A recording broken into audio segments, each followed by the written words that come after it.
ready now.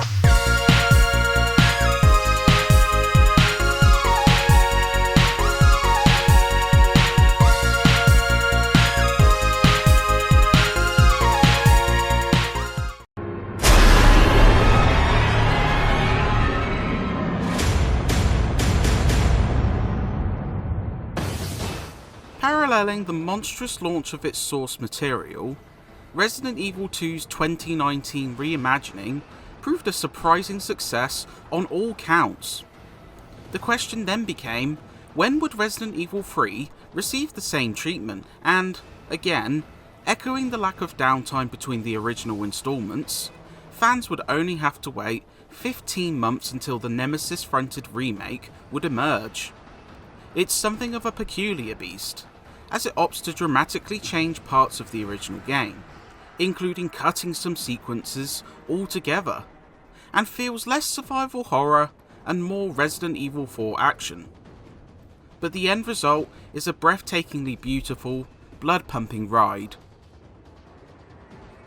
The skeletal core of RE3 is there, focusing on Jill Valentine's exploits before, during, and after the events of RE2.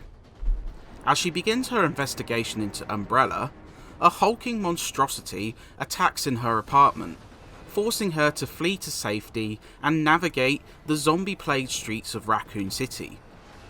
As she explores, Jill eventually meets up with Carlos Oliveira, a member of the mercenary counter-bioweapon team sent in by Umbrella, as both collaborate to not only escape the city, but avoid being turned into paste by the Nemesis Tyrant. The core of RE3 still works very well, with some cool nods to the second game and deeper exploration of some story segments proving worthwhile for those who exhausted the original game. The slight changing of certain sequences may ruffle some feathers, but Jill still comes off as the badass we all knew and loved, and the extra layer added to Carlos is surprisingly enjoyable. Hey! Fuckface!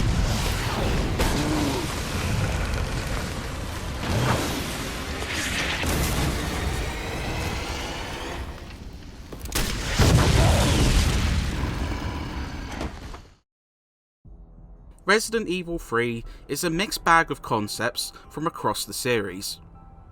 Taking the framework established in the prior remake, you control both Jill and Carlos in the third person as you navigate through the streets of Raccoon City, the underground below, and even a brief detour through a couple of iconic series landmarks. Aspects such as combining gunpowder to create ammo returns too.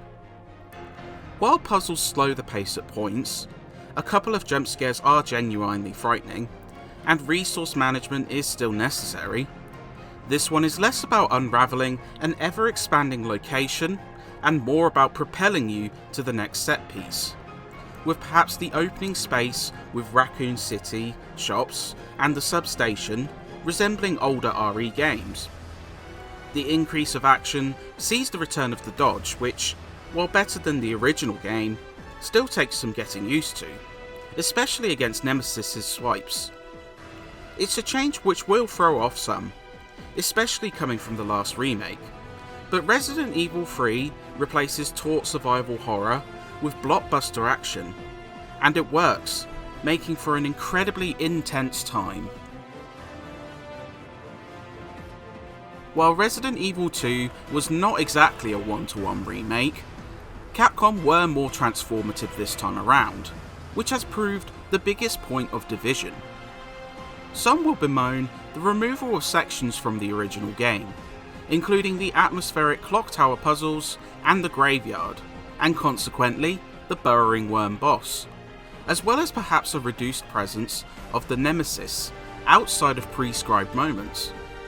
But on the other hand, a couple of new sequences really stand out. A tense chase up a half-constructed building, as you're pursued by a flamethrower-wielding Nemesis, climaxes with a fun boss fight at the top. Another encounter, seeing you deal with Nemesis in a courtyard, rewards experimentation, and an intense siege defense sees you blasting waves of zombies while protecting a barricaded room. While some changes, like the removal of moments of choice, are a shame, it feels like Resident Evil 3 fits together quite naturally, keeping both newcomers and veterans on their toes. Perhaps due to its fast pacing, Resident Evil 3 seems shorter than most games, clocking in at around 6 hours on a first run. But like other RE games, you'll get immense mileage from attempting speedier play. Earning the coveted S rank is no easy task, and unlockable higher difficulties remix enemy placement, insert stronger enemies into the earlier scenarios, and, on Inferno mode, enforce manual saving. The shop provides great replay value too, with special accolades rewarding points that can be spent on unlockable weapons, extra perks such as more inventory space, and even infinite ammo power-ups such as rocket launchers. These unlockables let you somewhat customize the challenge, with medals improving defense and attack offering a fairer chance on higher difficulties. You could easily bump your gameplay time up closer to 20 hours.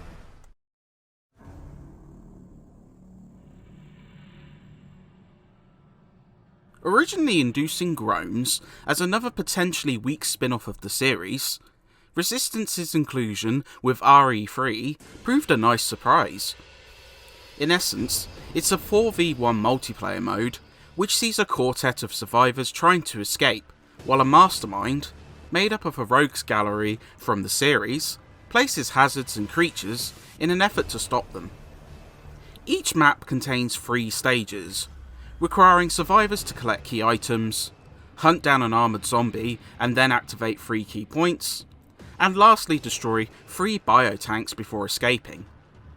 It follows in the trend of games like Dead by Daylight, but the unique mastermind spin definitely helps distinguish Resistance, along with benefiting from the same solid mechanics of the campaign. The balance isn't always perfect, often leading to lopsided matches on either side, and connection issues can dampen matches immensely. However, there's a great satisfaction in deploying as Mr. X and wrecking people, and the litany of upgrades and unlockables gives it legs to stand on. What the hell was it doing to them?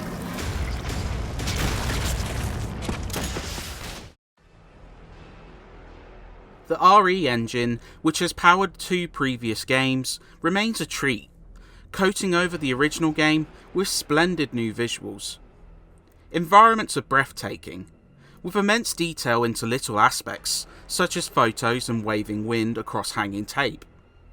Fire effects are phenomenal, blanketing the environment in an orange haze. The characters look good for the most part, though some minor figures can suffer from odd facials, and in-gameplay lip-syncing is pretty atrocious. Performance can also be unsteady, with some harsher sequences dropping down to 30 frames per second, but it's not too noticeable.